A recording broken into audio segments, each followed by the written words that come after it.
ਸਤਿ ਸ਼੍ਰੀ ਅਕਾਲ। ਤੁਸੀਂ ਦੇਖ ਰਹੇ ਹੋ ਪੰਜਾਬ ਮੇਲ USA TV। ਮੇਰਾ ਨਾਮ ਜਤਿੰਦਰ ਸਿੰਘ ਖਹਿਰਾ। ਕਿਸਾਨੀ ਸੰਘਰਸ਼ ਜਿਵੇਂ ਜਿਵੇਂ ਲੰਬਾ ਪੈ ਰਿਹਾ ਉਵੇਂ ਉਵੇਂ ਖਬਰਾਂ ਦੇ ਜਿਹੜੇ ਅਸਾਰ ਨੇ ਉਹ ਬਦਲ ਰਹੇ ਨੇ। ਕੋਈ ਕਹਿ ਰਿਹਾ ਕਿ ਇਹ ਸੰਘਰਸ਼ ਹੁਣ ਬਹੁਤ ਲੰਬਾ ਚੱਲੇਗਾ ਔਰ ਕੋਈ ਕਹਿ ਰਿਹਾ ਕਿ ਇਹ ਸੰਘਰਸ਼ ਜਲਦ ਤੋਂ ਜਲਦ ਖਤਮ ਹੋਣਾ ਚਾਹੀਦਾ ਹੈ। ਪਰ ਅਸਲ ਕੀ ਹੋਏਗਾ ਜਾਂ ਕੀ ਜਿਹੜੇ ਨਵੇਂ ਅਸਾਰ ਨੇ, ਇਹਨਾਂ ਸਾਰੇ ਵਿਸ਼ਿਆਂ ਦੇ ਉੱਤੇ ਚਰਚਾ ਕਰਨ ਲਈ ਮੇਰੇ ਨਾਲ ਹਰ ਵਾਰ ਦੀ ਤਰ੍ਹਾਂ ਸੀਨੀਅਰ ਪੱਤਰਕਾਰ ਮੇਜਰ ਸਿੰਘ ਜੀ ਸਟੂਡੀਓ ਦੇ ਵਿੱਚ ਨੇ। ਸਰ, ਤੁਹਾਡਾ ਸਵਾਗਤ ਹੈ। ਬਹੁਤ ਮਿਹਰਬਾਨੀ ਜੀ। ਔਰ ਸਾਰੇ ਦਰਸ਼ਕਾਂ ਨੂੰ ਮੇਰੇ ਵੱਲੋਂ ਪਿਆਰ ਭਰੀ ਸਤਿ ਸ਼੍ਰੀ ਅਕਾਲ।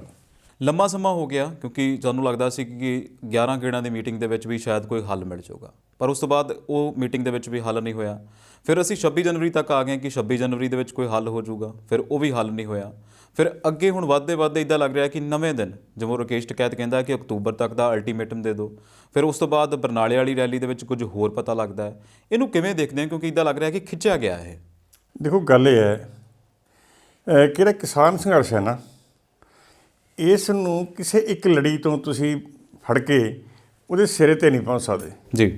ਇਹਦੇ ਵੱਖ-ਵੱਖ ਕੋਨਿਆਂ ਤੋਂ, ਵੱਖ-ਵੱਖ ਪਾਸਿਆਂ ਤੋਂ ਤੁਹਾਨੂੰ ਸਾਰੀ ਹਾਲਾਤ ਦਾ ਚੀਰ-ਫੜ ਕਰਨੀ ਪੈਣੀ ਹੈ।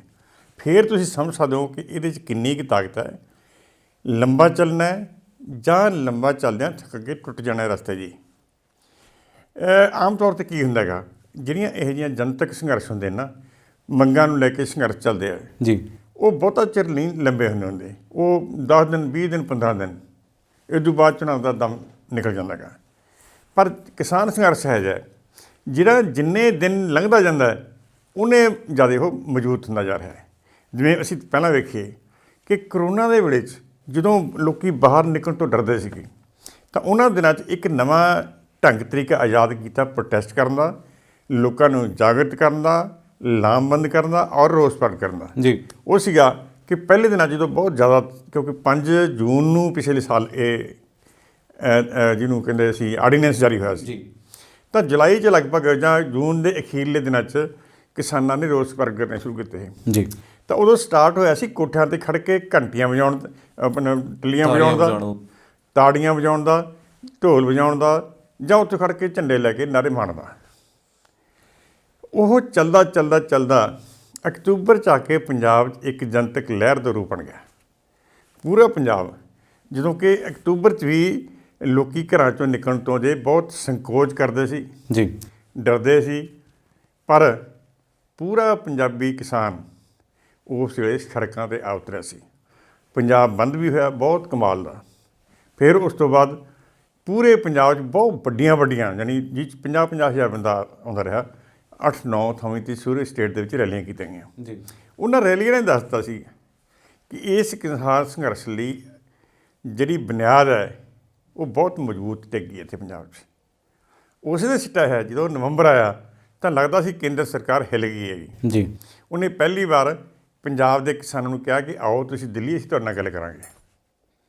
ਉੱਥੋਂ ਗੱਲਬਾਤ ਦਾ ਸਿਲਸਿਲਾ ਸ਼ੁਰੂ ਹੋਇਆ ਸੀ। ਤਾਂ ਉਦੋਂ ਬਾਅਦ ਫਿਰ ਆਪਾਂ ਨੂੰ ਪਤਾ ਕਿ 26 ਨਵੰਬਰ ਨੂੰ ਦਿੱਲੀ ਵੱਲ ਚੱਲੇ ਪਏ ਕਿਸਾਨ ਨੇ। ਉਹ 'ਚ ਮੁੜ ਕੇ ਹਰਿਆਣਾ ਨਾਲ ਸਾਡੇ ਆ ਰਿਹਾ ਪੰਜਾਬ ਦੇ। ਉਸ ਤੋਂ ਬਾਅਦ ਨਾਲ ਦੀ ਨਾਲ ਹੀ ਕੁਛ ਲੋਕ ਰਾਜਸਥਾਨ ਤੋਂ ਖੜ੍ਹੇ ਹੋਏ ਜੀ, ਉੱਤਰ ਪ੍ਰਦੇਸ਼ ਤੋਂ, ਉੱਤਰਾਖੰਡ ਤੋਂ, ਬਿਰਲਾ ਢਾਮਾ ਮਹਾਰਾਸ਼ਟਰ ਅਤੇ ਕਰਨਾਟਕ 'ਚ ਜਾਂ ਹੋਰ ਰਾਜਾਂ 'ਚ ਵੀ ਆਵਾਜ਼ ਉੱਠਣੀ ਸ਼ੁਰੂ ਹੋਈ। ਪਰ ਉਹ ਕੀ ਸੀ ਕਿ ਜਦੋਂ 2 ਮਹੀਨੇ ਹੋਏ ਤਾਂ 26 ਜਨਵਰੀ ਨੂੰ ਬੜੀ ਪੀਕ 'ਤੇ ਪਹੁੰਚ ਗਿਆ ਸੀ ਜੀ। ਜਿਵੇਂ ਕਹਿ ਦਈਏ ਨਾ ਕਿ ਹਾਈਟ ਹੁੰਦੀ ਜਿਹੜੀ, ਉਹ ਹਾਈਟ ਸੀ ਕਿਸਾਨ ਸੰਘਰਸ਼ ਦੀ, ਜਿਹਦੇ 'ਚ ਪੰਜਾਬ 'ਚੋਂ ਅਤੇ ਹਰਿਆਣੇ 'ਚੋਂ ਲੋਕ ਵਹੀਰਾਂ ਖੱਤ ਕੇ ਤੁਰੇ ਜੀ। ਲੱਖਾਂ ਦੀ ਗਿਣਤੀ 'ਚ ਟਰੈਕਟਰ ਲੈ ਕੇ ਨਵੇਂ ਪਹੁੰਚ ਗਏ ਉੱਥੇ। ਉੱਤਰ ਪ੍ਰਦੇਸ਼ ਅਤੇ ਰਾਜਸਥਾਨ ਤੋਂ ਆਏ। 26 ਤਰੀਕ ਨੂੰ ਜਿਹੜਾ ਇੱਕ ਕਹਿੰਦੇ ਹੁੰਦੇ ਬ੍ਰੇਕ ਲੱਗੀ। ਪਰ ਇਹ ਕਹਿੰਦੇ ਸੰਘਰਸ਼ਾਂ 'ਚ ਜਿਹਦੇ ਜਾਨ ਹੋਵੇ ਨਾ ਜੀ, ਉਹਦੇ 2 ਵੱਡੇ ਕਾਰਨ ਸੀ। ਇੱਕ ਤਾਂ ਕਿਸਾਨੀ ਮੁੱਦੇ 'ਚ ਜਾਨ ਬਹੁਤ ਜ਼ਿਆਦਾ ਹੈਗੀ, ਕਿਉਂਕਿ ਲੋਕਾਂ ਨੂੰ ਇਹ ਲੱਗਣ ਲੱਗ ਗਿਆ, ਹਿੰਦੁਸਤਾਨ ਦੇ ਕਿਸਾਨਾਂ ਨੂੰ ਇਹ ਮਹਿਸੂਸ ਹੋਣ ਲੱਗ ਗਿਆ ਕਿ ਜਿਹੜਾ ਇਹ ਕਾਨੂੰਨ 3 ਇਹ ਸਾਡੀ ਹੋਂਦ ਦੇ ਉੱਤੇ ਸਿੱਧਾ ਵਾਰ ਹੈਗਾ ਜੀ। ਜਦੋਂ ਕਹਿੰਦੇ ਕਿਸੇ ਦੀ ਹੋਂਦ 'ਤੇ ਵਾਰ ਹੋ ਜਾਏ ਨਾ, ਜਦੋਂ ਪਤਾ ਲੱਗ ਜਾਏ ਕਿ ਇਹ ਸਾਡੀ ਹੋਣੀ ਨੂੰ ਪ੍ਰਭਾਵਿਤ ਕਰਦਾ ਹੈ ਜੀ, ਫਿਰ ਲੋਕ ਕਿਤੇ ਵੀ ਸਮਝੌਤਾ ਨਹੀਂ ਕਰਦੇ ਹੁੰਦੇ। ਇਹੀ ਕਾਰਨ ਹੈ ਕਿ ਜਿਹੜੀ ਉਹ ਬ੍ਰੇਕ ਲੱਗੀ ਸੀ, ਸੱਟ ਲੱਗੀ ਸੀ, ਜਾਂ ਕਹਿ ਲਈਏ ਇੱਕ ਕਿਸਮ ਦਾ ਹਮਲਾ ਹੋਇਆ ਸਰਕਾਰ ਵੱਲੋਂ ਜੀ, ਉਹ 3 ਦਿਨ ਵੀ ਨਹੀਂ ਸਹਾਰ ਸਕਿਆ। ਚੌਥੇ ਦਿਨ ਇਹ ਜਿਹੜਾ ਸੰਘਰਸ਼ ਫਿਰ ਚਟਾਨ ਵਾਂਗ ਖੜ੍ਹਾ ਹੋ ਗਿਆ। ਹੁਣ 2 ਦਿਨਾਂ ਬਾਅਦ ਇਹਨੂੰ ਪੂਰੇ 90 ਦਿਨ ਹੋ ਜਾਣੇ, 3 ਮਹੀਨੇ ਹੋ ਜਾਣੇ ਦਿੱਲੀ ਦੀਆਂ ਬਰੂਹਾਂ ਤੇ ਬੈਠਣ ਲੋਕਾਂ ਨੂੰ। ਤਾਂ ਹੁਣ ਆਮ ਪ੍ਰਭਾਵ ਇਹ ਸੀ ਕਿ 3 ਮਹੀਨੇ ਲੰਬਾ ਬਹੁਤ ਮੁਸ਼ਕਿਲ ਹੁੰਦਾ ਹੈਗਾ, ਔਰ ਹੈ ਵੀ ਗੱਲ ਸੱਚੀ ਹੈ ਇਹ ਜੀ ਕਿ ਇੰਨਾ ਲੰਬਾ ਸੰਘਰਸ਼ ਕਰਾਉਣਾ ਕਿਸੇ ਆਮ ਬੰਦੇ ਦੇ ਵੱਸ ਦਾ ਰੋਗ ਨਹੀਂ, ਜਾਂ ਆਮ ਕਿਸੇ ਜਥੇਬੰਦੀ ਦੇ ਵੱਸ ਦਾ ਰੋਗ ਨਹੀਂ। ਪਰ ਇਸ ਸੰਘਰਸ਼ ਦੀ ਇੱਕ ਵਿਲੱਖਣ ਗੱਲ ਹੈ ਜਿਹੜੀ ਮੈਂ ਤੁਹਾਨੂੰ ਦੱਸਣ ਲੱਗਿਆ ਸੀ, ਉਹੀ ਕਿ ਹਰ ਇਹਦੀ ਇੱਕ ਲੜੀ ਤੋਂ ਨਹੀਂ, ਇਹਨੂੰ ਬੜੀਆਂ ਲੜਾਂ ਤੋਂ ਵੇਖਣਾ ਪਊ ਤੁਹਾਨੂੰ। ਜੀ ਹੁਣ ਕੀ ਹੋਇਆ ਕਿ 3 ਮਹੀਨੇ ਜਦੋਂ ਹੋਣ ਜਾ ਰਹੇ ਆ 2 ਦਿਨਾਂ ਬਾਅਦ, ਤਾਂ ਇਸ ਸੰਘਰਸ਼ ਦੀ 2 ਪੱਖਾਂ ਤੋਂ ਇੱਕ ਤਾਂ ਵਿਲੱਖਣਤਾ ਹੈ। ਇੱਕ ਤਾਂ ਇਹ ਵਿਸ਼ਾਲਤਾ ਅਖਤਿਆਰ ਕਰ ਰਿਹਾ ਹੈ। ਜੀ ਜਿਉਂ-ਜਿਉਂ ਦਿਨ ਬੀਤਦੇ ਜਾ ਰਹੇ ਹੈ ਤਾਂ ਕਿਸਾਨਾਂ ਦੇ ਜੋਸ਼ 'ਚ ਮੱਠਾਪਣ ਨਹੀਂ ਆ ਰਿਹਾ, ਉਹ ਥੱਕ ਨਹੀਂ ਰਹੇ ਹੋ, ਉਹਨਾਂ 'ਚ ਨਿਰਾਸ਼ਤਾ ਨਹੀਂ ਆਉਂਦੀ। ਆਮ ਤੌਰ 'ਤੇ ਹੁੰਦਾ ਕਿ ਜਦੋਂ ਲੰਬਾ ਕੋਈ ਚੱਲ ਪਏ ਸੰਘਰਸ਼ ਜੀ ਤਾਂ ਉਹ ਨਿਰਾਸ਼ ਹੋਣ ਲੱਗਦੇ ਨੇ, ਥਕਾਵਟ ਹੋਣ ਲੱਗ ਜਾਂਦੀ ਹੈ, ਔਰ ਲੋਕੀ ਕਹਿੰਦੇ ਕਿ ਹੁਣ ਬਹੁਤ ਹੋ ਗਿਆ। ਬਹੁਤ ਹੋ ਗਿਆ। ਉਹ ਨਹੀਂ। ਹੁਣ ਕੀ ਹੋ ਰਿਹਾ, ਹੁਣ ਕਿਸਾਨ ਸੰਘਰਸ਼ ਇਕੱਲੇ ਪੰਜਾਬ ਦਾ ਨਹੀਂ, ਹਰਿਆਣੇ ਦਾ ਨਹੀਂ, ਹੁਣ ਰਾਜਸਥਾਨ ਦਾ ਵੀ ਹੈ, ਉੱਤਰ ਪ੍ਰਦੇਸ਼ ਦਾ ਵੀ ਹੈ, ਔਰ ਨਾਲ ਦੀ ਨਾਲ ਮਹਾਰਾਸ਼ਟਰ ਤੇ ਕਰਨਾਟਕਾ ਦਾ ਵੀ ਹੈ। ਜੀ। ਔਰ ਕੱਲ੍ਹ ਤੁਸੀਂ ਦੇਖਿਆ ਨਾ, ਬਿਹਾਰ 'ਚ ਵੀ ਬਹੁਤ ਵੱਡੀ ਗਿਣਤੀ 'ਚ ਲੋਕ ਉੱਥੇ ਟਰੈਕਟਰ ਲੈ ਕੇ ਸੜਕਾਂ ਦੇ ਉਤਰੇ ਹੈਗੇ। ਜੀ ਬੰਗਾਲ 'ਚ ਲੋਕ ਉੱਠ ਖੜੇ ਹੈਗੇ। ਇਹਨੂੰ ਹੁਣ ਕਹਿ ਸਕਦੇ ਆਪਾਂ ਪੂਰੇ ਜਿਹੜੇ ਕੇਂਦਰ ਸਰਕਾਰ ਵੀ, ਜਿਹੜੀ ਕਾਫੀ ਸਮਾਂ ਪਹਿਲਾਂ ਸਿਰਫ ਇਹਨੂੰ ਪੰਜਾਬ ਦਾ ਮੰਨਦੀ ਹੁੰਦੀ ਸੀ, ਜਾਂ ਬਾਅਦ 'ਚ ਕਹਿਣ ਲੱਗੀ ਸੀ ਕਿ ਨਹੀਂ 2 ਸੂਬੇ ਚਲੋ ਹਰਿਆਣਾ ਮੰਨੀ ਸੀ, ਜੀ ਹੁਣ ਉਹ ਵੀ ਮੰਨਣ ਲੱਗੀ ਕਿ ਨਹੀਂ, ਹੈ ਤਾਂ ਇਹ ਸੰਘਰਸ਼ ਪੂਰੇ ਦੇਸ਼ ਦਾ ਹੈ। ਹੁਣ ਨਾ ਇਹ ਸਿੱਖਾਂ ਦਾ ਮਸਲਾ ਹੈ, ਨਾ ਇਹ ਪੰਜਾਬ ਦਾ ਹੈ, ਅਤੇ ਨਾ ਹੀ ਜਿਹੜਾ ਇਹ ਸਿਰਫ MSP ਦਾ ਲਾਭ ਉਠਾਉਣ ਵਾਲੇ ਲੋਕਾਂ ਦਾ ਮਸਲਾ ਹੈ। ਜੀ ਕਿਉਂਕਿ ਇਹ ਵੀ ਕਿਹਾ ਜਾਂਦਾ ਸੀ ਕਿ ਜੀ ਇਹ ਤਾਂ ਜਿਹੜੇ MSP ਲੈ ਕੇ ਲੋਕੀ ਬੜੇ ਅਮੀਰ ਹੋ ਗਏ ਨਾ, ਜੀ। ਇਹ ਪੰਜਾਬ ਹਰਿਆਣਾ ਤੇ ਈਸਟਰਨ UP ਦੇ ਉਹਨਾਂ ਲੋਕਾਂ ਦਾ ਸੰਘਰਸ਼ ਹੈ। ਹੁਣ ਉਹਨਾਂ ਦਾ ਨਹੀਂ, ਇਹ ਪੂਰੇ ਦੇਸ਼ ਦਾ ਜਨ ਅੰਦੋਲਨ ਬਣ ਗਿਆ। ਹੁਣ ਇਸ ਨੇ ਕੀ ਕੀਤਾ, ਇਹ 2 ਪੱਖਾਂ ਤੋਂ ਇਹਦੀ ਵਿਲੱਖਣਤਾ ਹੈ ਕਿ ਇਹ ਜਿਉਂ-ਜਿਉਂ ਸਮਾਂ ਲੰਘਦਾ ਜਾ ਰਿਹਾ ਹੈ, ਜੀ ਇਹਦੀ ਵਿਸ਼ਾਲਤਾ ਵੀ ਹੋ ਰਹੀ ਹੈ ਅਤੇ ਇਹ ਹੋਰ ਡੂੰਘਾ ਹੁੰਦਾ ਜਾ ਰਿਹਾ ਹੈ। ਮਤਲਬ ਲੋਕਾਂ 'ਚ ਜੜ੍ਹਾਂ ਹੋਰ ਮਜ਼ਬੂਤ ਹੋਈਆਂ। ਜੀ ਜਿਵੇਂ ਅਸੀਂ ਪੰਜਾਬ 'ਚ ਵੇਖਿਆ ਹੈ, ਪੰਜਾਬ 'ਚ ਪੂਰੇ 3 ਮਹੀਨੇ ਦੇ ਕਰੀਬ ਹੋ ਗਏ ਲੋਕਾਂ ਨੂੰ ਗਿਆ ਨੂੰ ਇੱਥੋਂ ਕਿਸਾਨ ਆਗੂਆਂ ਨੂੰ। ਪਰ ਜਿਹੜੀ ਰੈਲੀ ਹੋਈ ਬਰਨਾਲੇ, ਉਹ ਤੁਸੀਂ ਵੇਖਿਆ ਕਿ ਉਹ ਰਿਕਾਰਡ ਤੋੜ ਸੀ। ਵਾਕਈ ਅੱਜ ਤੱਕ ਇਸ ਤਰ੍ਹਾਂ ਦੀਆਂ ਰੈਲੀਆਂ ਕੋਈ ਤਵੇਂ ਵਿਰਲੀ ਹੋ ਗਈ, 1.5 ਲੱਖ ਤੋਂ ਵੱਧ, ਔਰ ਉਹ ਵੀ ਉਸੇ ਇਲਾਕਿਆਂ 'ਚੋਂ, ਜੀ ਪੂਰੇ ਪੰਜਾਬ 'ਚੋਂ ਨਹੀਂ ਸੀ ਲੋਕ। ਇਹਦਾ ਮਤਲਬ ਪਿੰਡਾਂ 'ਚ ਲੋਕੀ ਹੁਣ ਲੱਕ ਬੰਨ੍ਹ ਕੇ ਤੁਰ ਪਿਆ ਕਿ ਅਸੀਂ ਸੰਘਰਸ਼ ਸ਼ਾਮਲ ਹੋਣਾ ਹੈਗਾ। ਜੀ ਇਸ ਪੱਖੋਂ ਅਸੀਂ ਮੈਂ ਕਹਿ ਸਕਦੇ ਇੱਕ ਤਾਂ ਇਹ ਕਿ ਜਿਹੜਾ ਇਹ ਸੰਘਰਸ਼ ਦੀ ਸੀਮਾ ਨਹੀਂ ਹੁਣ ਮਿਥੀ ਜਾ ਸਕਦੀ ਕਿ ਇਹ ਹਾੜੀ ਤੱਕ ਚੱਲੂਗਾ, ਉਦੋਂ ਬਾਅਦ 'ਚ 2 ਅਕਤੂਬਰ ਤੱਕ ਚੱਲੂਗਾ, ਕਿ 24 ਨੂੰ ਹੀ ਜਾਤ ਮੱਥਾ ਲਾਊਗਾ ਇਹ, ਜੀ ਕਿਉਂਕਿ 2024 'ਚ ਇਲੈਕਸ਼ਨਸ ਨੇ। ਇਲੈਕਸ਼ਨ ਹੋਣੀ ਹੈ ਅਪ੍ਰੈਲ 'ਚ। ਜੀ ਤਾਂ ਕੁਛ ਅੱਗੇ ਵੀ ਕਹਿਣ ਲੱਗੇ ਕੋਈ ਨਹੀਂ 2024 ਤੱਕ ਵੀ ਪੜਾਂਗੇ ਇਸ ਤੋਂ ਜਾ ਕੇ। ਜੀ ਅੱਛਾ ਤੁਸੀਂ ਇਸ ਕਰਕੇ ਮੇਰੇ ਖਿਆਲ 'ਚ ਜੀ ਕਿ ਇਹ ਕਿਸਾਨ ਸੰਘਰਸ਼ ਜਿਹੜਾ ਦਮ ਹੈ ਨਾ, ਉਹ ਲੱਗਦਾ ਕਿ ਇਸ ਨੂੰ ਹੁਣ ਤੁਸੀਂ ਸਮੇਂ ਨਾਲ ਮਿੱਥ ਨਹੀਂ ਸਕਦੇ ਹੈਗੇ। ਜੀ ਇਹ ਨਹੀਂ ਕਹਿ ਸਕਦੇ ਕਿ ਹੁਣ ਫਲਾਣੇ ਮਹੀਨੇ ਤੱਕ, ਫਲਾਣੇ ਸਮੇਂ ਤੱਕ, ਜਾਂ ਆਹ ਹੱਦ ਆ ਜਿਹੜੀ ਉਦੋਂ ਤੱਕ ਇਹ ਰੁਕ ਜੂਗਾ, ਥੱਕ ਜੂਗਾ, ਪਿੱਛੇ ਮੁੜ ਜੂਗਾ। ਜੀ ਲੱਗਦਾ ਕਿ ਲਗਾਤਾਰ ਮਜ਼ਬੂਤੀ ਹੈ। ਔਰ ਦੂਸਰੀ ਗੱਲ ਹੈ, ਜਿਹੜਾ ਲਗਾਤਾਰ ਇਹਦੀ ਕਾਂਗ ਚੜ੍ਹਦੀ ਜਾ ਰਹੀ ਹੈ। ਜੀ ਸਰਕਾਰ ਨੂੰ ਕਿਤੇ ਵੀ ਰਿਲੈਕਸ ਨਹੀਂ ਹੋਣ ਦੇ ਰਹੇ। ਜਿਵੇਂ ਤੁਸੀਂ ਦੇਖਿਆ ਪਹਿਲਾਂ ਪਾਰਲੀਮੈਂਟ 'ਚ ਪ੍ਰਧਾਨ ਮੰਤਰੀ ਨੇ ਕਿਹਾ ਜੀ ਕਿ ਅੰਦੋਲਨਕਾਰੀ ਹੈ, ਇਹ ਅੰਦੋਲਨ ਜੀਵੀ ਹੈ, ਅੰਦੋਲਨ ਜੀ ਮਤਲਬ ਇਹਦਾ ਪ੍ਰੋਫੈਸ਼ਨਲ ਨੇ, ਇਹਨਾਂ ਦਾ ਕੰਮ ਅੰਦੋਲਨ ਕਰਨਾ, ਹੋਰ ਕੋਈ ਕੰਮ ਨਹੀਂ ਹੈਗਾ। ਅਤੇ ਇਹ ਪਰਜੀਵੀ ਹੈ। ਜੀ ਪਰਜੀਵੀ ਦਾ ਮਤਲਬ ਇਹਦੇ ਪੈਰ ਕੋਈ ਨਹੀਂ, ਇਹਦਾ ਆਧਾਰ ਕੋਈ ਨਹੀਂ, ਆਧਾਰ ਕੋਈ। ਕੰਮ ਕੋਈ ਨਹੀਂ, ਬਲਕਿ ਇਹਦਾ ਵਿਲੜ ਹੈ ਇਹ। ਉਹਦੇ ਖਿਲਾਫ ਪੂਰੇ ਦੇਸ਼ ਤੋਂ ਇਹੋ ਜਿਹਾ ਉੱਠਿਆ ਦੌਰ ਕਿ ਮੁੜ ਕੇ ਪ੍ਰਧਾਨ ਮੰਤਰੀ ਤੇ ਉਹਦਾ ਕੋਈ ਵੀ ਹਮੈਤੀ ਜੀ ਉਹਨੂੰ ਠੀਕ ਨਹੀਂ ਠਹਿਰਾ ਸਕਿਆ। ਜੀ ਹਾਲਾਂਕਿ ਪਾਰਲੀਮੈਂਟ 'ਚ ਕਿਸੇ ਪ੍ਰਧਾਨ ਮੰਤਰੀ ਦੀ ਗੱਲ ਕਰਨੀ ਇਹ ਛੋਟੀ ਗੱਲ ਨਹੀਂ ਹੁੰਦੀ। ਹੁਣ 2 ਦਿਨ ਆਪਾਂ ਫਿਰ ਦੇਖਿਆ, 2 ਦਿਨ ਪਹਿਲਾਂ ਭਾਰਤ ਦੇ ਖੇਤੀ ਮੰਤਰੀ ਨਰਿੰਦਰ ਤੋਮਰ ਨੇ ਕਿਹਾ ਕਿ ਭੀੜ ਜਿਤਾ ਕੇ ਕਾਨੂੰਨ ਨਹੀਂ ਰੱਦ ਹੁੰਦਾ ਕਦੀ। ਕਹਿੰਦੇ ਕਿ ਭੀੜ ਜਿਹੜੀ ਆ ਉਹ ਕਦੇ ਵੀ ਕਿਸੇ ਹਾਲਤ ਤੇ ਨਹੀਂ ਪਹੁੰਚਦੀ। ਹਾਂ, ਨਾ ਉਹਨੇ ਕਿਹਾ ਕਾਨੂੰਨ ਭੀੜ ਨਾਲ ਨਹੀਂ ਰੱਦ ਹੁੰਦੇ। ਰੱਦ ਨਹੀਂ ਹੋਣੇ ਹੈਗੇ। ਇਹਦਾ ਜਵਾਬ ਸੁਣਿਆ ਨਾ ਜਿਹੜਾ, ਵੈਸੇ ਤਾਂ ਦੇਖਿਆ ਜਾਵੇ ਨਾ ਇਹ ਪ੍ਰਿੰਸੀਪਲੀ, ਜੀ ਕਿਉਂਕਿ ਇਹ ਹੈਗੀ ਹੈ ਜਮਹੂਰੀਅਤ ਦੀ ਨਿਗੇਸ਼ਨ ਹੈਗੀ ਹੈ, ਵਾਕਈ ਤੁਸੀਂ ਜਦੋਂ ਜਾਂ ਕਹਿੰਦੀ ਹੈ ਵੀ ਡੈਮੋਕ੍ਰੇਸੀ ਦੀ ਅਵੱਗਿਆ ਹੈਗੀ, ਕਿਉਂਕਿ ਭੀੜਾਂ ਹੀ ਤਾਂ ਲੋਕਾਂ ਨੂੰ ਪੈਦਾ ਕਰਦੀਆਂ। ਔਰ ਤਾਂ ਲੋਕਤੰਤਰ ਉਹ ਜਿਹੜਾ ਅੱਜ ਕੇ ਟਕੈਤ ਨੇ ਜਵਾਬ ਦਿੱਤਾ, ਉਹ ਕਹਿੰਦਾ ਭੀੜਾਂ ਕਾਨੂੰਨ ਨਹੀਂ ਬਦਲਦੀਆਂ, ਸਰਕਾਰਾਂ ਬਦਲ ਦਿੰਦੀਆਂ। ਤਾਂ ਇਹਦਾ ਜਵਾਬ ਕੋਈ ਨਹੀਂ ਕੇਂਦਰ ਸਰਕਾਰ ਹੋਵੇ। ਜੀ ਇੱਕ ਇਹ ਹੈ ਕਿ ਇਸ ਵੇਲੇ ਕੇਂਦਰ ਸਰਕਾਰ ਪੂਰੀ ਤਰ੍ਹਾਂ ਲਾਜਵਾਬ ਹੈ, ਨਾ ਖੇਤੀ ਕਾਨੂੰਨਾਂ ਦੇ ਹੱਕ 'ਚ ਉਹਦੇ ਕੋਈ ਗੱਲ ਹੋਈ, ਅਤੇ ਨਾ ਹੋਰ ਅਦਰਵਾਈਜ਼ ਜਿਹੜਾ ਇਸ ਸੰਘਰਸ਼ ਨੂੰ ਮੌਕੇ 'ਤੇ ਬਦਨਾਮ ਕਰਨ ਲਈ ਨਵੇਂ ਤੋਂ ਨਵੇਂ ਢੰਗ ਤਰੀਕੇ ਬਣਾਉਂਦੇ ਹੋ, ਜੀ ਉਹ ਵੀ ਲਗਾਤਾਰ ਫੇਲ ਹੋ ਰਿਹਾ ਹੈ। ਜਿਹਦੇ ਕਾਰਨ ਇਹ ਅਸੀਂ ਹੁਣ ਦੇਖ ਰਹੇ ਹਾਂਗੇ ਕਿ ਇਸ ਸੰਘਰਸ਼ ਦੇ ਹੁਣ ਸੀਮਾ ਨਹੀਂ ਮਿਥੀ ਜਾ ਸਕਦੀ ਹੈਗੀ। ਔਰ ਇਹ ਇੱਕ ਪੋਲੀਟੀਕਲ ਮੂਵਮੈਂਟ ਵਜੋਂ ਆ ਗਿਆ। ਵਾਕਿਆ ਯਾਨੀ ਮੈਨੂੰ ਲੱਗਦਾ ਕਿ ਜਿਵੇਂ ਜਿਹੜੇ ਇੱਕ ਕਿਸਾਨ ਸੰਘਰਸ਼ ਹੈ ਨਾ, ਇਹ ਕਿਸਾਨੀ ਤੱਕ ਨਾ ਹੋ ਕੇ ਨਾ ਇੱਕ ਆਵਾਮ ਦੀ ਲੜਾਈ ਬਣਦਾ ਜਾ ਰਿਹਾ ਹੈ। ਔਰ ਇੱਕ ਤੇ ਉਹਦੇ 'ਚੋਂ ਜਿਹੜੀ ਖਾਸ ਇੱਕ ਗੱਲ ਸੁਣਵਾਈ ਦੇ ਰਹੀ ਹੈ ਲਗਾਤਾਰ ਕਿ ਹੁਣ ਜੇ ਨਾ ਕਾਨੂੰਨ ਰੱਦ ਹੋਣਗੇ ਫਿਰ ਸਰਕਾਰ ਲਾਹੁਣ ਦਾ ਵੀ ਆਖਦਾ ਮਸਲਾ। ਜੀ ਇਹ ਗੱਲ ਹੈ ਨਾ ਜਿਹੜੀ ਇਹ ਦੱਸਦੀ ਹੈ ਕਿ ਜਿਵੇਂ 1973 ਦੇ ਵਿੱਚ 74 ਦੇ ਵਿੱਚ ਜੇਪੀ ਮੂਵਮੈਂਟ ਖੜੀ ਹੋਈ ਸੀ ਹਿੰਦੁਸਤਾਨ ਦੇ ਵਿੱਚ। ਇੰਦਰਾ ਦਾ ਜਿਹੜਾ ਡਿਕਟੇਟਰਸ਼ਿਪ ਸੀ, ਤਾਨਾਸ਼ਾਹੀ ਰਾਜ ਸੀ, ਉਹਨੇ ਐਮਰਜੈਂਸੀ ਲਾ ਕੇ ਸੰਵਿਧਾਨ ਰੱਦ ਕਰਤਾ ਸੀ। ਹੁਣ ਵੀ ਲਗਭਗ ਤਾਨਾਸ਼ਾਹੀ ਵਾਲੀ ਗੱਲ ਹੈ। ਜੀ ਸਿਰਫ ਇੰਨਾ ਹੈ ਕਿ ਮੋਦੀ ਨੇ ਐਲਾਨ ਨਹੀਂ ਕੀਤਾ, ਉਹਨੇ ਐਲਾਨ ਕਰਤਾ ਸੀ। ਜੀ ਤਾਂ ਇਹਦੇ ਖਿਲਾਫ ਇੱਕ ਕਿਸ ਨੇ ਮੋਦੀ ਮੂਵਮੈਂਟ ਹੈ ਨਾ, ਇਹ ਬਹੁਤ ਸਾਰੇ ਲੋਕ ਇਹ ਦੇਖ ਰਹੇ ਆ ਕਿ ਮੋਦੀ ਵਰਗੀ ਜਿਹੜੀ ਜੇਪੀ ਮੂਵਮੈਂਟ ਹੈ ਜੀ, ਜੇਪੀ ਮੂਵਮੈਂਟ ਵਰਗੇ ਇੱਕ ਲਾਵਾ ਉੱਠਿਆ ਜੀ ਤੇ ਆਉਣ ਵਾਲੇ ਦਿਨਾਂ 'ਚ ਜੇ ਕਿਸਾਨ ਸੰਘਰਸ਼ ਦੀ ਸੀਮਾ ਇੱਥੇ ਤੱਕ ਹੀ ਰੱਖ ਕੇ ਸਰਕਾਰ ਨੇ ਐਲਾਨ ਦਿੱਤਾ ਨੂੰ, ਜੀ ਫਿਰ ਇਹ ਦੇਸ਼ ਵਿਆਪੀ ਮੋਦੀ ਸਰਕਾਰ ਨੂੰ ਲਾਹੁਣ ਦਾ ਮੂਵਮੈਂਟ ਬਣ ਸਕਦੀ ਹੈਗੀ।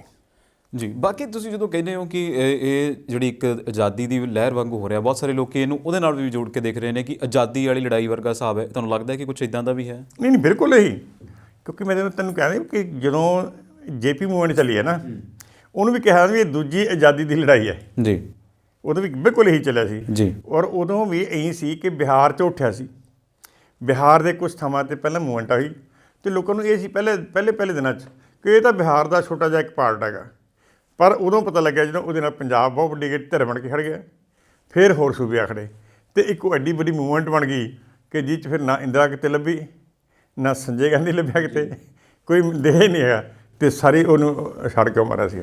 ਤੁਸੀਂ ਜਦੋਂ ਹੁਣ ਗੱਲ ਕਰ ਹੀ ਰਹੇ ਹੋ ਸੰਜੇ ਗਾਂਧੀ ਜਾਂ ਇੰਦਰਾ ਗਾਂਧੀ ਦੀ, ਤਾਂ ਮੈਨੂੰ ਲੱਗਦਾ ਕਿ ਓਪੋਜੀਸ਼ਨ ਦੀ ਗੱਲ ਵੀ ਸਾਨੂੰ ਕਰ ਲੈਣੀ ਚਾਹੀਦੀ। ਜੀ ਜੀ, ਓਪੋਜੀਸ਼ਨ ਦਾ ਕੋਈ ਰੋਲ ਖਾਸਾ ਕੰਕਰੀਟ ਜਾਂ ਕੰਸਟਰਕਟਿਵ ਰੋਲ ਨਹੀਂ ਦਿਖ ਰਿਹਾ। ਦੇਖੋ ਗੱਲ ਇਹੀ ਹੈ ਨਾ, ਜਦੋਂ ਤਾਨਾਸ਼ਾਹ ਰੁਝਾਨ ਬਣਦੇ ਨਾ ਜੀ, ਉਹ ਹੁੰਦੇ ਤਾਂ ਹੈ ਕਿਉਂਕਿ ਆਪੋਜੀਸ਼ਨ ਸਾਰਥਕ ਰਹਿੰਦੀ ਨਹੀਂ ਹੈਗੀ। ਹੁਣ 1973-74 'ਚ ਵੀ ਬਿਲਕੁਲ ਹਾਲਾਤ ਇਹੀ ਸੀ। ਉਦੋਂ ਬੀਜੇਪੀ ਕੋਲ 2 ਵੀ ਨਹੀਂ ਸੀ MP। ਜੀ ਬਾਕੀ ਪਾਰਟੀਆਂ ਬਹੁਤ ਨਿਗੂਣੀਆਂ ਸੀਗੀਆਂ।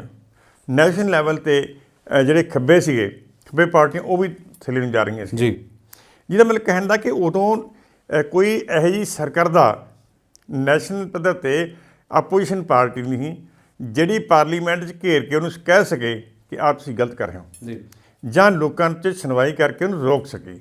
ਹੁਣ ਵੀ ਲਗਭਗ ਹਾਲਾਤ ਉਹੋ ਜਿਹੇ। ਇਸ ਵੇਲੇ ਕਾਂਗਰਸ ਦੇ ਬੰਦੇ ਕਿ ਸਾਰੇ ਪਾਰਲੀਮੈਂਟ ਦੇ ਵਿੱਚ, ਜੀ ਲੋਕ ਸਭਾ ਦੇ ਵਿੱਚ 44 ਕੇ ਬੰਦੇ, ਰਾਜ ਸਭਾ 'ਚ ਵੀ ਉਹਦੀ ਗਿਣਤੀ ਹੈ ਨਹੀਂ, ਜਿਹਦੇ ਕਰਕੇ ਇਸ ਵੇਲੇ ਵੀ ਬਹੁਤ ਖਿੰਡਰੀ ਹੋਈ ਹੈ। ਜੀ ਔਰ ਉਹ ਬੜੀ ਇੱਕ ਦਬਾਅ ਹੇਠ ਚੱਲ ਰਹੀ ਹੈਗੀ ਆਪੋਜੀਸ਼ਨ ਜਿਹੜੀ। ਇਹੀ ਕਾਰਨ ਹੈ ਕਿ ਇੱਥੇ ਆਪੋਜੀਸ਼ਨ ਵੱਲੋਂ ਨਹੀਂ, ਜਾਂ ਇਹ ਜਿਹੜਾ ਵਿਰੋਧ ਹੈ ਤਾਨਾਸ਼ਾਹ ਰੁਝੀਆਂ ਦੇ ਖਿਲਾਫ, ਇਹ ਕਿਸੇ ਸਿਆਸੀ ਪਾਰਟੀਆਂ ਵੱਲੋਂ ਨਹੀਂ ਆ ਰਿਹਾ। ਜੀ ਇਹ ਕਿਸਾਨਾਂ ਵੱਲੋਂ, ਕਿਸਾਨ ਜਥੇਬੰਦੀ ਵੱਲੋਂ, ਜਾਂ ਉਹਨਾਂ ਦੇ ਹਮਾਇਤੀ ਆਮ ਲੋਕਾਂ ਵੱਲੋਂ ਆ ਰਿਹਾ। ਅਤੇ ਲੱਗਦਾ ਕਿ ਇਹ ਇੱਕ ਵਿਲੱਖਣ ਹੋਊਗਾ, ਜੀ ਕਿਉਂਕਿ ਜਿਹੜਾ 73-74 ਵਾਲਾ ਸੀ ਨਾ, ਉਹ ਸੀਗਾ ਸਿਆਸੀ ਪਾਰਟੀ ਦਾ ਜੁਗਾੜ।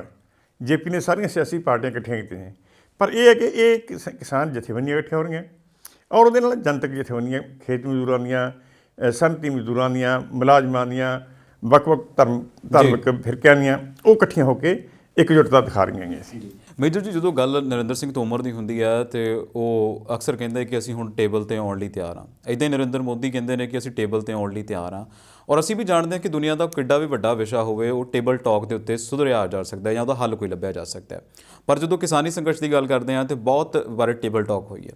ਅਸੀਂ 11 ਵਾਰ ਕਹਿੰਦੇ ਟੇਬਲ ਟਾਕ ਹੋਈ ਹੈ, ਅਤੇ ਹੁਣ ਫਿਰ ਇੱਕ ਵਾਰ ਤੁਹਾਨੂੰ ਲੱਗਦਾ ਕਿ ਇਹ ਜਿਹੜਾ ਵਿਸ਼ਾ ਹੈ ਟੇਬਲ ਟਾਕ 'ਤੇ ਆ ਕੇ ਹੀ ਸੁਧਰੇਗਾ ਜਾਂ ਇਹਦੇ ਕੋਈ ਹੋਰ ਹੱਲ ਹੋਣਗੇ? ਜਿਵੇਂ ਤੁਸੀਂ ਕਹਿੰਦੇ ਹੋ ਕਿ 2024 ਵੀ ਜਿਹੜਾ ਹੈ ਉਹ ਦੂਰ ਨਹੀਂ ਹੈ। ਦੇਖੋ ਮੈਂ ਉਹੀ ਕਹਿ ਰਿਹਾ ਵੀ ਇਸ ਵੇਲੇ ਜੋ ਹਾਲਾਤ ਹੈ, ਪਹਿਲੀ ਗੱਲ ਤਾਂ ਹੈ ਕਿ ਜਿਹੜਾ ਮੋਦੀ ਸਰਕਾਰ ਦਾ ਜਾਂ ਤੋਮਰ ਵੱਲੋਂ ਜਾਂ ਪ੍ਰਧਾਨ ਮੰਤਰੀ ਵੱਲੋਂ ਕਿਸਾਨਾਂ ਨਾਲ ਗੱਲਬਾਤ ਦੀ ਪਹਿਲਾਂ ਵੀ ਕੀਤੀ ਜਾਂਦੀ ਰਹੀ ਜਾਂ ਹੁਣ ਕਹੀ ਜਾ ਰਹੀ ਹੈ ਜੀ, ਉਹਦੇ 'ਚ ਇੱਕ ਤਾਂ ਹੈ ਕਿ ਮੋਦੀ ਸਰਕਾਰ ਕਦੇ ਵੀ ਸਿੰਸੀਅਰ ਨਹੀਂ ਜਾਪੀ ਹੈਗੀ। ਜੀ ਪਹਿਲੀ ਗੱਲ ਤੁਸੀਂ ਦੇਖ ਲਓ, ਸਾਰੀਆਂ ਪਹਿਲੀ ਤੋਂ ਲੈ ਕੇ ਅਖੀਰਲੀ ਗੱਲਬਾਤ ਤੱਕ, ਜਦੋਂ ਤੋਮਰ ਘਰੋਂ ਚੱਲਦਾ ਹੈ ਉਹ ਅਤੇ ਉਹਦੇ ਹੋਰ ਦੇ ਸਾਥੀ ਜੀ ਪਹਿਲਾਂ ਇਹ ਬਿਆਨ ਦੇ ਕੇ ਤੁਰਦੇ ਆ ਕਿ ਜੀ ਖੇਤੀ ਕਾਨੂੰਨ ਬੜੇ ਕਿਸਾਨਾਂ ਦੇ ਹੱਕ 'ਚ ਹੈ, ਜੀ ਇਹ ਦੇਸ਼ ਦੇ ਕਿਸਾਨਾਂ ਦੀ ਭਲਾਈ ਲਈ ਬਣਾਇਆ ਗਿਆ ਹੈ, ਮੋਦੀ ਸਾਹਿਬ ਨੇ ਬੜੀ ਮਿਹਨਤ ਕੀਤੀ ਹੈ, ਇਹ ਅਗਲੇ 2 ਸਾਲਾਂ 'ਚ ਕਿਸਾਨ ਦੀ ਦੁੱਗਣੀ ਆਮਦਨ ਕਰ ਦੇਣਗੇ, ਇਹ ਕਰਕੇ ਇਹਨਾਂ ਨੂੰ ਵਾਪਸ ਨਹੀਂ ਲਿਆ ਸਕਦਾ। ਜੀ ਇਹ ਕਹਿ ਕੇ ਉਹ ਕਿਸਾਨਾਂ ਨਾਲ ਗੱਲ ਕਰਨ ਜਾ ਰਿਹਾ ਕਿ ਤੁਹਾਡਾ ਮਸਲਾ ਹੱਲ ਕਰਨਾ ਹੈ। ਪਹਿਲਾਂ ਇੱਥੋਂ ਪਤਾ ਲੱਗਦਾ ਕਿ ਅਸੀਂ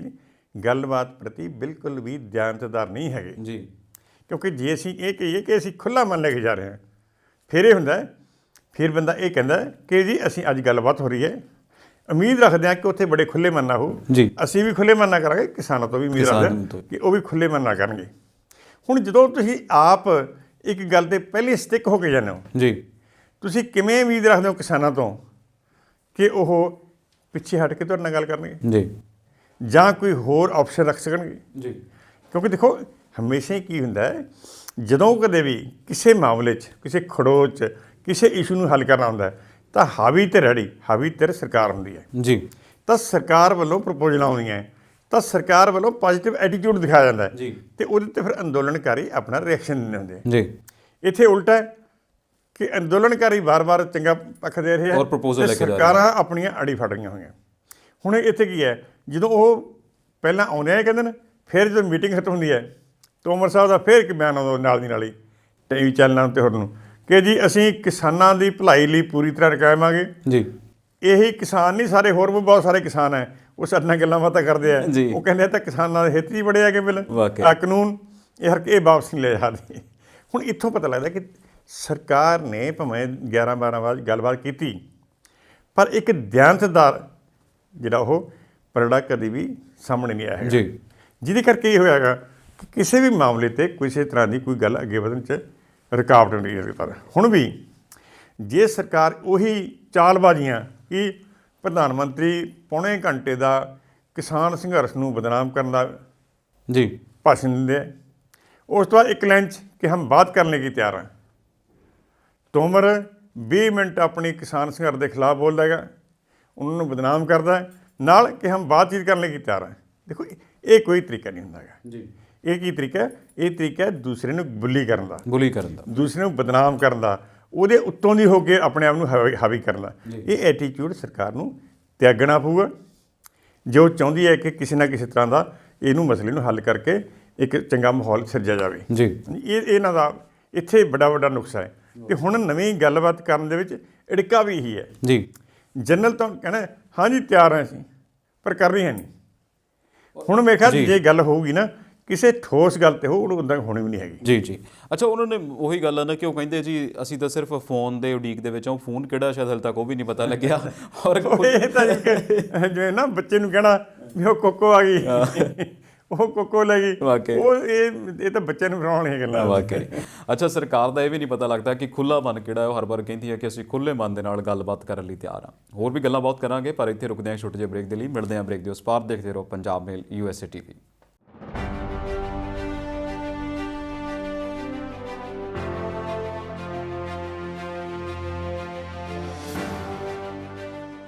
ਖਬਰਾਂ ਦੀਆਂ ਅੰਦਰਲੀਆਂ ਪਰਤਾਂ ਵਿੱਚ ਕੀ ਹੈ, ਖਬਰਾਂ ਦੇ ਪਿਛੋਕੜ ਦਾ ਕੀ ਹੈ ਸੱਚ, ਬਿਆਨ ਕਰੇਗਾ ਸਾਡਾ ਪ੍ਰੋਗਰਾਮ ਪੰਜਾਬ ਮੇਲ ਖਬਰ ਜੰਕਸ਼ਨ, ਸਿਰਫ ਪੰਜਾਬ ਮੇਲ US ਚੈਨਲ। ਬ੍ਰੇਕ ਤੋਂ ਬਾਅਦ ਇੱਕ ਵਾਰ ਫਿਰ ਤੋਂ ਤੁਹਾਡਾ ਸਵਾਗਤ ਹੈ। ਤੁਸੀਂ ਦੇਖ ਰਹੇ ਹੋ ਪ੍ਰੋਗਰਾਮ ਪੰਜਾਬ ਚਰਚਾ, ਔਰ ਚਰਚਾ ਅੱਜ ਅਸੀਂ ਕਰ ਰਹੇ ਸੀ ਕਿ ਕਿਸਾਨੀ ਸੰਘਰਸ਼ ਜਿਹੜਾ ਹੈ ਉਹ ਕਿੱਥੇ ਤੱਕ ਜਾ ਪੁੱਜਾ ਹੈ, ਜਾਂ ਕਹਿ ਲਓ ਕਿ ਕਿਸਾਨੀ ਸੰਘਰਸ਼ ਦੀਆਂ ਜਿਹੜੀਆਂ ਤਰਜੀਹਾਂ ਨੇ ਉਹ ਕਿੱਥੇ ਪਹੁੰਚੀਆਂ ਨੇ। ਜਦੋਂ ਕਿਸਾਨੀ ਸੰਘਰਸ਼ ਦੀ ਗੱਲ ਕਰਦੇ ਹਾਂ ਤਾਂ ਫਿਰ ਪੰਜਾਬ ਨੂੰ ਅਸੀਂ ਸਭ ਤੋਂ ਮੋਹਰੀ ਕਹਿੰਦੇ ਹਾਂ। ਜਿਵੇਂ ਰਕੇਸ਼ ਟਕੈਤ ਕਹਿੰਦੇ ਆ ਕਿ ਵੱਡਾ ਭਰਾ ਆ ਔਰ ਅਸੀਂ ਇਹਦੇ ਪਿੱਛੇ ਲੱਗ ਕੇ ਹੀ ਗੱਲਬਾਤ ਕਰਾਂਗੇ। ਹੁਣ ਸਿਆਸੀ ਜਿਹੜੀ ਸਰਗਰਮੀਆਂ ਨੇ ਉਹ ਪੰਜਾਬ ਦੇ ਵਿੱਚ ਵੀ ਲਗਾਤਾਰ ਵੱਧ ਰਹੀਆਂ ਨੇ। ਅਸੀਂ ਦੇਖਿਆ ਕਿ ਸ਼੍ਰੋਮਣੀ ਅਕਾਲੀ ਦਲ ਵੀ ਕਿਤੇ ਨਾ ਕਿਤੇ ਹੁਣ ਐਕਟਿਵ ਹੋਣ ਦੀ ਕੋਸ਼ਿਸ਼ ਕਰ ਰਹੀ ਹੈ। ਇਸ ਪੰਜਾਬ ਦੀ ਪੂਰੀ ਸਿਆਸਤ ਨੂੰ ਤੁਸੀਂ ਕਿੱਦਾਂ ਦੇਖਦੇ ਹੋ? ਕਿਉਂਕਿ ਇਲੈਕਸ਼ਨ ਜਿਹੜੀਆਂ ਨੇ ਉਹ ਰਾਊਂਡ ਦਾ ਕਾਰਨਰ ਨੇ, ਬਹੁਤ ਨੇੜੇ ਨੇ, ਤੇ ਇਹ ਪੂਰੀ ਸਿਆਸਤ ਕਿਵੇਂ ਦੇਖਦੇ ਹੋ ਤੁਸੀਂ ਇਹਨੂੰ? ਕਰ ਸਾਹਿਬ ਬਿਲਕੁਲ ਠੀਕ ਹੈ ਤੁਹਾਡੀ ਗੱਲ ਇਹ ਕਿ ਪੰਜਾਬ ਦੀ ਵਿਧਾਨ ਸਭਾ ਜਿਹੜੀ ਚੋਣ ਹੈ ਉਹ ਅਗਲੇ ਵਰੇ ਫਰਵਰੀ 'ਚ ਡਿਊ ਹੈ, ਹੋਣੀ ਹੈ ਜੀ। ਅਤੇ ਉਸ 'ਚ ਹੁਣ ਜੇ ਅਸੀਂ ਕਹਿ ਲਈਏ ਤਾਂ ਪੂਰੇ 10-10.5 ਮਹੀਨੇ ਹੈ ਜੀ, ਜਾਂ ਉਦੋਂ ਵੀ ਕਹਿ ਲਈਏ ਕਿ 6-7 ਮਹੀਨੇ ਹੈ। ਕਿਉਂਕਿ ਪਿਛਲੇ 3-4 ਮਹੀਨੇ ਫਿਰ ਕੰਪੇਨ ਦਾ ਅਤੇ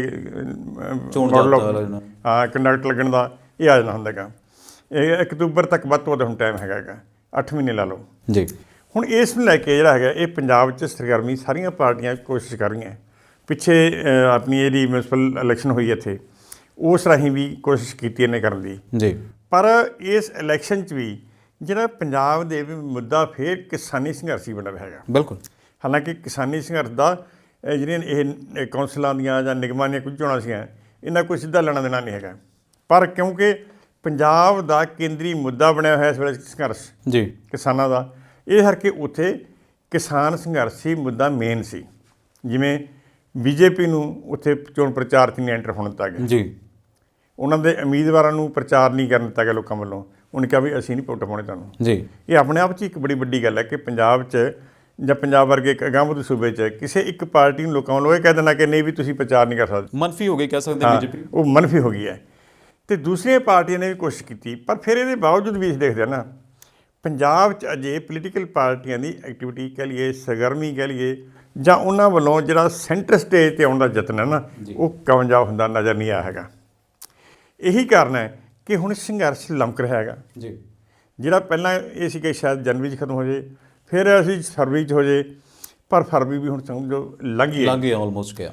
ਤੇ ਹੁਣ ਮਾਰਚ ਆ ਗਿਆ, ਮਾਰਚ ਤੋਂ ਬਾਅਦ ਫਿਰ ਵਾਢੀ ਸ਼ੁਰੂ ਹੋ ਜਾਣੀ ਜੀ ਫਿਰ ਸੰਘਰਸ਼ ਦੇ ਲੰਬਾ ਹੋਣ ਦਾ ਮਤਲਬ ਹੈ ਕਿ ਮਈ ਜੂਨ 'ਚ ਪਹੁੰਚ ਗਈ ਗੱਲ। ਜੀ ਤਾਂ ਮਈ ਜੂਨ ਤੱਕ ਇਹਦਾ ਮਤਲਬ ਅਜੇ ਵੀ ਫਿਰ ਸਿਆਸੀ ਪਾਰਟੀਆਂ ਲਈ ਬੜਾ ਵੱਡਾ ਵਖੇੜੇ ਵਾਲਾ ਕੰਮ ਹੈ, ਜੀ ਕਿਉਂਕਿ ਇੰਨਾ ਲੰਬਾ ਸਮਾਂ ਉਡੀਕ ਕੇ ਫਿਰ ਅਗਲੇ 3-4 ਮਹੀਨਿਆਂ 'ਚ ਉਹ ਕਿੰਨਾ ਕੁ ਸੈਂਟਰ ਸਟੇਜ 'ਤੇ ਆਉਣਗੀਆਂ ਜਾਂ ਕਿੰਨਾ ਕੁ ਆਪਣਾ ਕੰਮ ਕਰ ਸਕਣਗੀਆਂ, ਇਹ ਉਹਨਾਂ ਲਈ ਬੜੀ ਚਿੰਤਾ ਦਾ ਵੱਡਾ ਮਸਲਾ ਹੈ। ਜੀ ਕਿਉਂਕਿ ਦੇਖੋ, ਇੱਕ ਪਾਸੇ ਭਾਵੇਂ ਪੰਜਾਬ ਦੇ ਵਿੱਚ ਕੈਪਟਨ ਸਰਕਾਰ ਜਿਹੜੀ, ਉਹਨੇ ਕਿਸਾਨਾਂ ਦੀ ਮਦਦ ਕਰਨ ਦੇ ਬਹਾਨੇ ਹੇਠ ਜਾਂ ਕਿਸਾਨਾਂ ਦੀ ਮਦਦ ਕਰਨ ਦੇ ਬਿਆਨ ਦੇ ਕੇ ਜਾਂ ਪੰਜਾਬ ਦੀ ਪੁਲਿਸ ਨੂੰ ਉਹਨਾਂ ਦੇ ਖਿਲਾਫ ਬਹੁਤੀ ਕਾਰਵਾਈ ਨਹੀਂ ਹੋਣ ਦਿੱਤੀ ਗਈ, ਉਸ ਨਾਲ ਆਪਣੇ ਪਿਛਲੇ 4 ਸਾਲਾਂ ਦੇ ਜਿਹੜੇ ਪਾਪ ਹੈ ਨਾ, ਜੀ ਜਾਂ ਕਹਿ ਲਈਏ ਲੋਕਾਂ ਨਾਲ ਕੀਤੇ ਵਾਅਦੇ ਹੈ, ਉਹ ਪੂਰੇ ਨਹੀਂ ਕੀਤੇ ਸੀ, ਉਹ ਧੋਣ ਦਾ ਯਤਨ ਕੀਤਾ ਗਿਆ ਕੈਪਟਨ ਵੱਲੋਂ।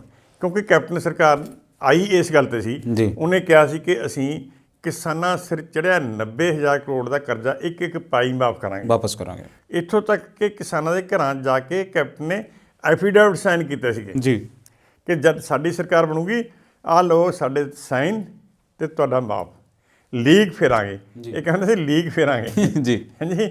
ਤਾਂ ਉਹ ਕੀ ਹੋਇਆ, 4 ਸਾਲ ਲੰਘ ਗਏ, ਸਿਰਫ ਕੁਛ ਕਿਸਾਨਾਂ ਦਾ ਕਰਜ਼ਾ ਮਾਫ ਹੋਇਆ, ਸਿਰਫ 4500 ਕਰੋੜ ਦਾ, ਉਹ ਵੀ ਪਾਰਸ਼ਲੀ, ਉਹ ਵੀ ਨਹੀਂ, ਉਹ ਵੀ ਬੈਂਕ ਦਾ ਕਰਜ਼ਾ ਲਿਆ ਹੋਇਆ ਹੈ ਜੀ। ਪੰਜਾਬ ਸਿਰ ਕਰਜ਼ਾ ਚੜ ਗਿਆ ਫਿਰ ਚਲੋ ਕਿਸਾਨਾਂ ਸਿਰ ਕੁਛ ਸਿਰ ਲੈ ਗਿਆ ਜੀ, ਪਾਰਸਲ ਤਾਂ ਹੁਣੇ ਉਹ ਤਾਂ ਕੁਝ ਵੀ ਨਹੀਂ ਹੈਗਾ, ਰੁੰਗਾ ਹੈਗਾ ਉਹ। ਅਸਲ 'ਚ ਕੀ ਹੋਇਆ, ਅਸਲ 'ਚ ਇਹ ਹੋਇਆ ਕਿ 4500 ਕਰੋੜ ਮਾਫ ਕੀਤਾ ਹੈ ਤੇ ਕਿਸਾਨਾਂ ਸਿਰ ਇਸ ਵੇਲੇ ਕਰਜ਼ਾ 1 ਲੱਖ ਕਰੋੜ ਤੋਂ ਉੱਪਰ ਹੋ ਗਿਆ ਜੀ।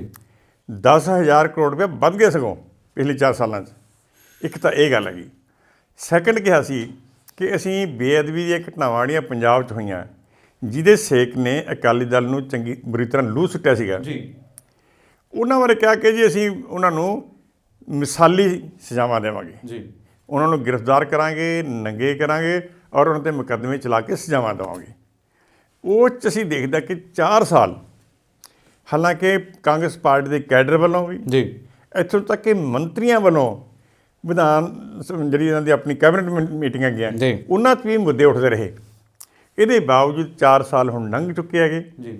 ਅਜੇ ਤੱਕ ਪੂਣੀ ਨਹੀਂ ਕੀਤੀ ਗਈ। ਮਤਲਬ ਕਹਿਣ ਦਾ ਕਿ ਪੁਲਿਸ ਵਾਲੇ ਅਜੇ ਜਾਂਚ ਪੜਤਾਲ 'ਚ ਹੀ ਲੱਗੇ ਹੋਏ ਹੈਗੇ। ਅੱਜ ਤਾਂ ਨੋਟਿਸ ਜਾ ਰਹੇ ਹੋ ਅਮਰਾ ਨੰਗਲ ਹੁਣਾਂ ਨੂੰ, ਕਈ ਉਹ ਨਾ ਪੜਤਾਲਾਂ 'ਚ ਹੀ ਲੱਗੇ ਹੋਏ ਆ ਜੀ। ਤੇ ਹੁਣ ਪੜਤਾਲਾਂ ਜਦੋਂ 4 ਸਾਲ ਲੰਘ ਗਏ, ਹੁਣ ਅਗਲੇ ਸਾਲ 'ਚ ਕੀ ਹੋਊਗਾ ਦੇਖਣ ਵਾਲੀ ਗੱਲ ਹੈ। ਤੀਸਰਾ ਸਭ ਤੋਂ ਵੱਡਾ ਮੁੱਦਾ ਸੀਗਾ ਕਿ ਜੀ ਅਸੀਂ 4 ਹਫ਼ਤਿਆਂ 'ਚ ਪੰਜਾਬ 'ਚੋਂ ਨਸ਼ੇ ਨੂੰ ਪੂਰੀ ਤਰ੍ਹਾਂ ਖਤਮ ਕਰ ਦਾਂਗੇ। ਜੀ।